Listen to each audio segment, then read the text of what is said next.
Tell us about this picture, would you please? Yes. That is a picture that was taken in Auschwitz by a German officer that was found after the war was over by a woman from Bilka. And most of the pictures in that book are from people for Bilka and vicinity. And this picture? The man to my left is the main rabbi of our temple. He was a very pious, very religious man, a very honored man throughout the region. And the man next to him is someone from our hometown. I can't identify. The rabbi was related to you? Yes, the rabbi was a distant cousin to my grandparents, to my grandfather, and whenever they came to town, they stayed with my grandparents. The name is Weisz as well as my grandparents.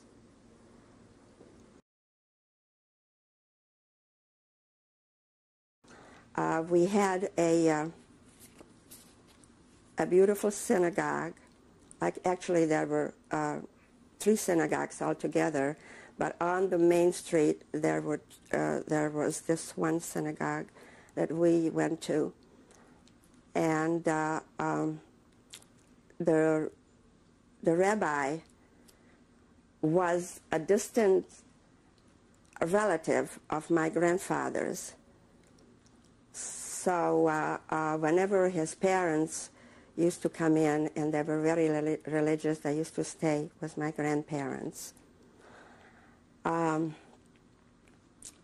don't know, I'd also like to talk about the wedding that took place. The rabbi's daughter got married, and there were thousands and thousands of people, yeshiva buchers, I don't know if you know what that means, students, Hebrew school students, in the city, and it was just a big affair because the bride married an American, and he was also a rabbi, and then they came here to the United States. What was the rabbi's name? Weisz, the same as my grandparents. Can you spell that? W-E-I-S-Z. And do you remember what year this wedding was? I was about 10 years old, so I would say, no, I wasn't quite that. I would say about 1938, around there. I'm not sure, but that was the year. And it was something that, in that book that was written about our hometown, he tells you about that wedding. Tell us about this book, please. This book is a story about our hometown, Bilka. It was written by, should know his first name, by Reisman from, Isidore Reisman from our hometown, and that's a picture of our synagogue, of our main synagogue right there.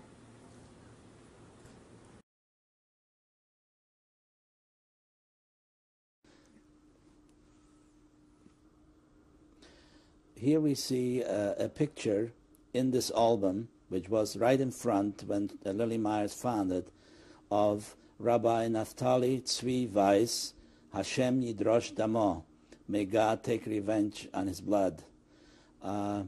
He was the rabbi of Bilka from 1928 until the last day of before we were deported. As a matter of fact, he could have saved himself beforehand during the war. They wanted somehow to smuggle him out, but he refused to leave. He wanted to stay on with his community. And in this album, we also see some other Jews from Bilka and from many other places in Europe. Peter Hellman, the author of this album, contacted me and asked me if I would give him the background of our hometown, which I did. He came to my house, and I told him all about our Jewish community of 2,000 Jews, like that we had a yeshiva. Rabbi Naftali Weisz was the head of the yeshiva. There were 80 students studying there all the time. and we had 5 synagogues in the town, in various parts of the town, and so on. So all this is described in this album about our hometown and about our rivals.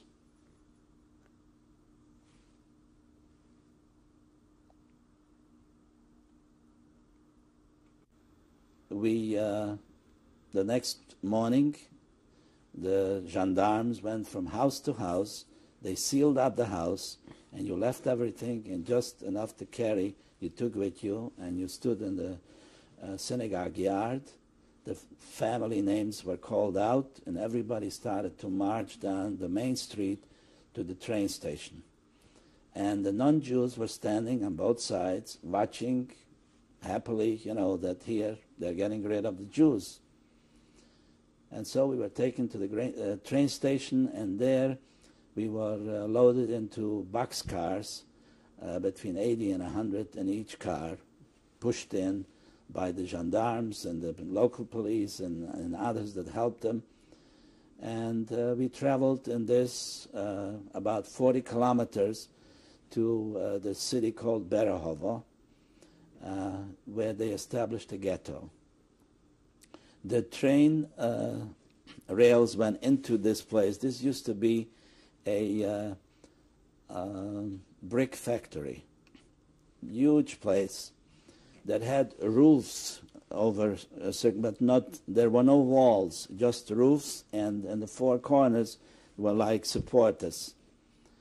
And they divided a barrack like that to a number of families, just enough, very crowded space, according to the number of people in the family. And we brought with us a few blankets and some pillows, and that was put down on the floor, which was used for sleeping. And as far as food is concerned, they gave out in the ghetto, they gave out once a day soup. But since my family was very observant, at that time they wouldn't think of eating the soup because they weren't sure whether it's kosher or not. So we had to improvise with all kinds of things. We also bought some things on the black market. And in the yard, like outside, we used to make a fire. We put together some stones, and we collected some wood, and that's where my mother used to make the meals for the duration that we were in the ghetto. Now, in our barrack, in this place, we also used to conduct services, morning and evening. The rabbi of our town, Rabbi Naftali Weisz, was also housed, if you can call it housing, was also placed in the same barrack as we were, and a few other families from Bilka.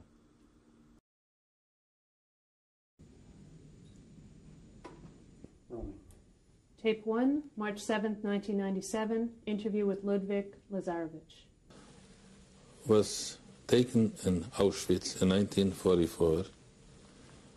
That was the Sepinka Rabbi, the original. His son was the Rav in our town, Bilka.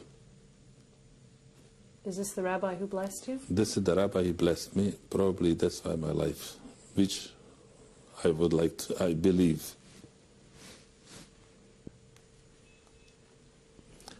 This picture was taken in 1944 in Auschwitz when he arrived for this election. Who is this?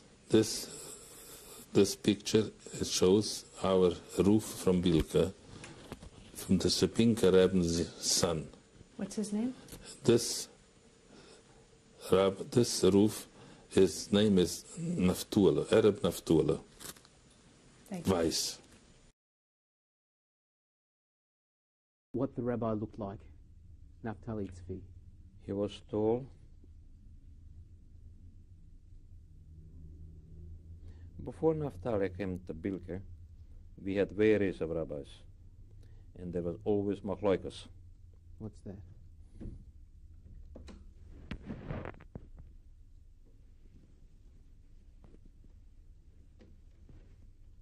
What's machloikas? Disagreements.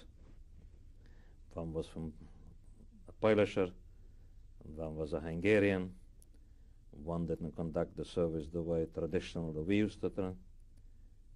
Yes, you know, 2 Jews and 3 synagogues. Always I remember. And when Naftali came, there was harmony in the community. He didn't mix in politics. If there was disagreements within our congregation, he asked him to go somewhere else and look for justice. He did not mix them, and this is why he was respected and liked by the whole community.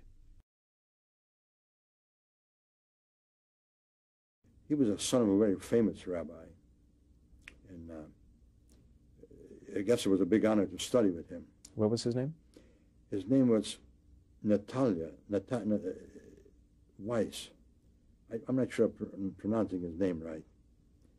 And he was a young man, although if you look at his picture, he would be quite old. And he knew the people in town. I remember an incident one time when I was stopped to see if I'm wearing tzitzis. You know what tzitzis are? Okay. The real religious people will be wearing them outside. Well, we didn't do that. We wore them inside. Well, I didn't wear them at all, let's put it that way. And so he stopped me, he wanted to see if I'm wearing tzitzis. Could you just tell us, for those who don't know, what are tzitzis? It's a garment with fringes. So you have 4 fringes made out of wool. And that's supposed to be worn by Jews. So I'm trying to trick him what I'm wearing, because the shirt, let's say I'm wearing a white shirt, but the lining inside was not white. It was some other material to conserve the other one. So I just turned the shirt inside out and I showed it to him. And he says, well, why don't you wear them outside like I wear mine? And at that point, the guy's name is Yitzchak. He was the son of the Shamas.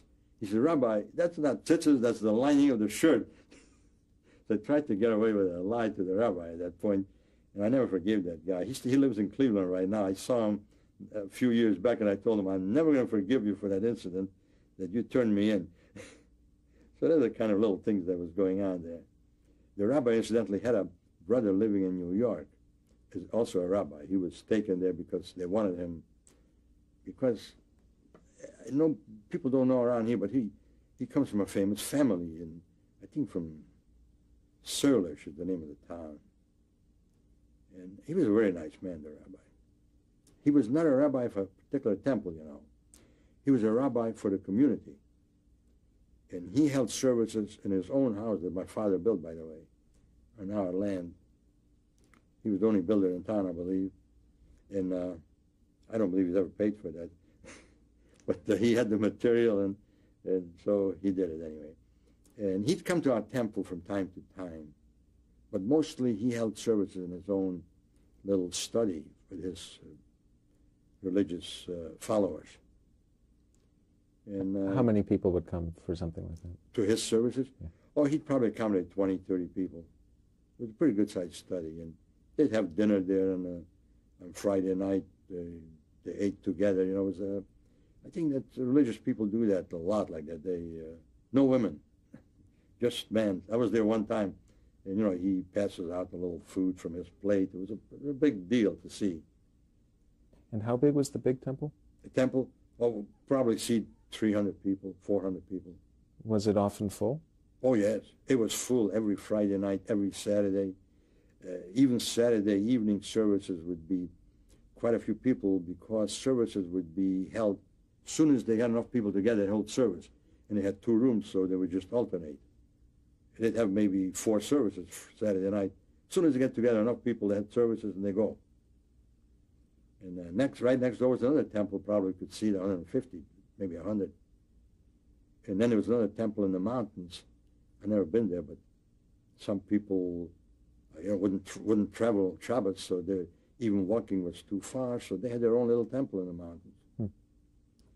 There was a religious community.